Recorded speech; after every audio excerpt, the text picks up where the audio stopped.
For the 2012 show of the Teenage Mutant Ninja Turtles, new characters were introduced to take advantage of the new opportunities that computer animation brought. This resulted in the creation of a Brazilian villain that would later mutate into a fish.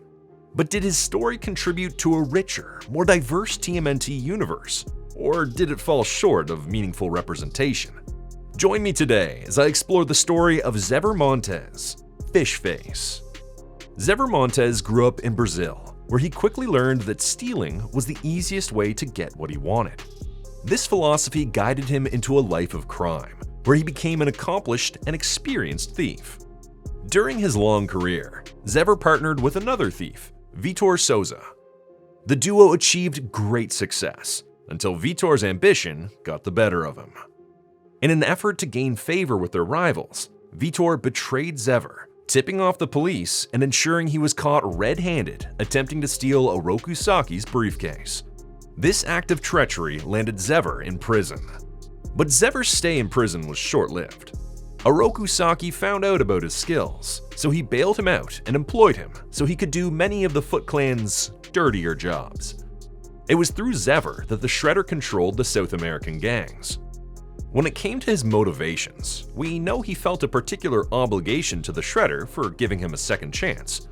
But the reality is that Javier simply loved stealing and cracking skulls for a living.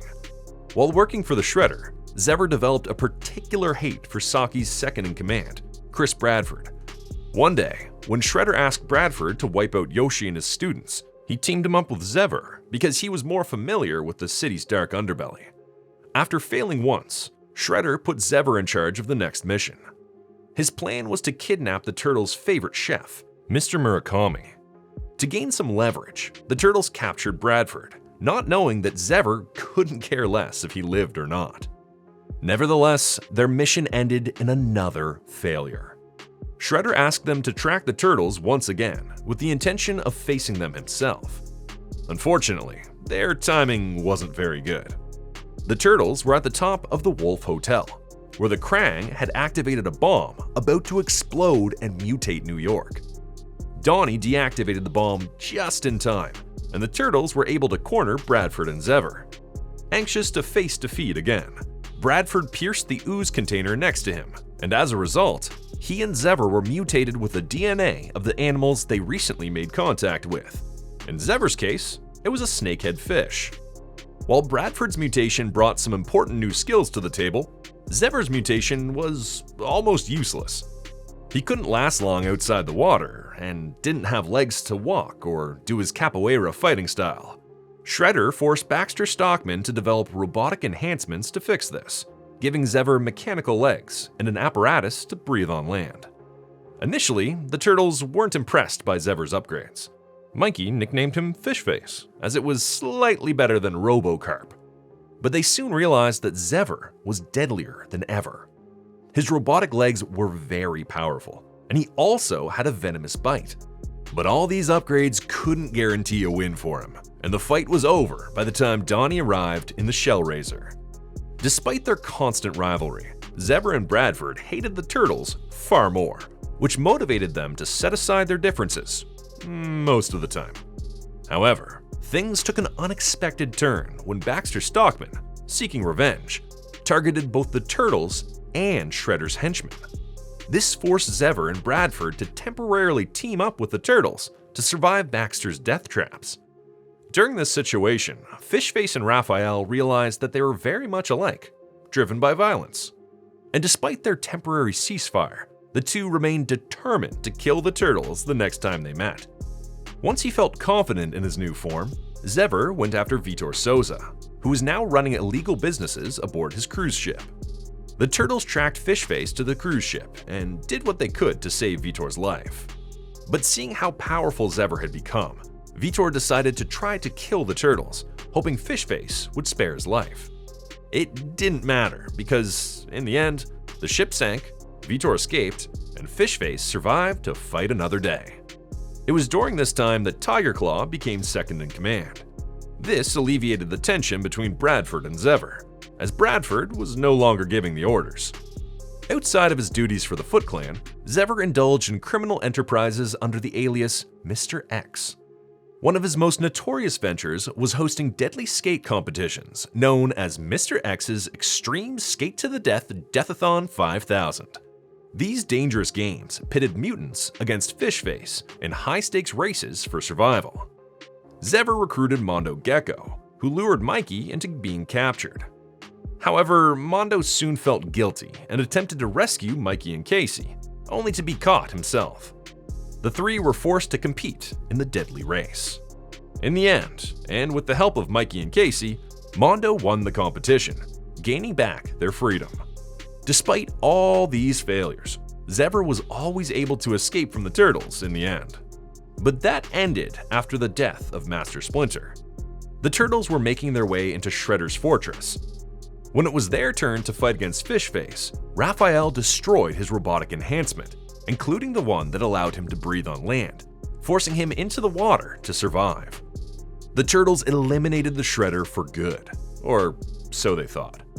Tiger Claw, still loyal to his master, freed a demon that could help him resurrect Saki.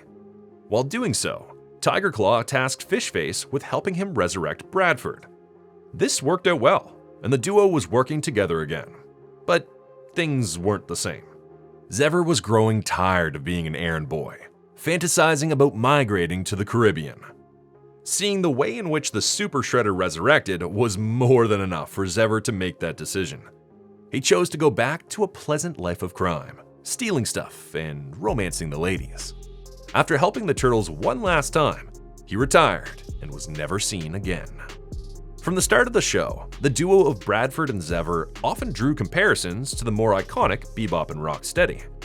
This comparison became even more apparent when Bebop and Rocksteady finally joined the series. While Bradford and Xever continued to appear, it was clear they were no longer the favorites among Shredder's henchmen. This rivalry was humorously explored in the non-canon comic book series Amazing Adventures. In one storyline, both duos were tasked with capturing the Turtles to prove their value to the Foot Clan and secure their positions.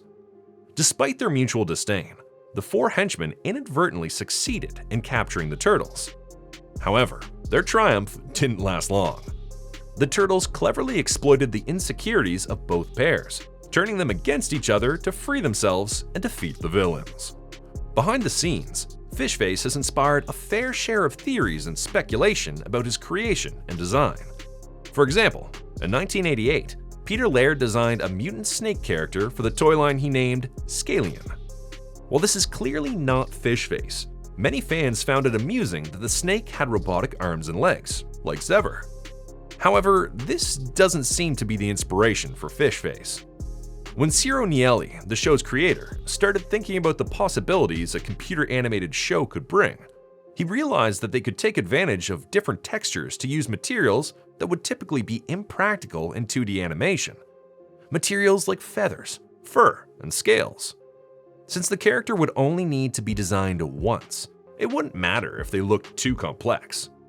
On the subject of scales, another classic villain, Scaletail, without the help of any mechanical limbs, was part of that first batch of sketches.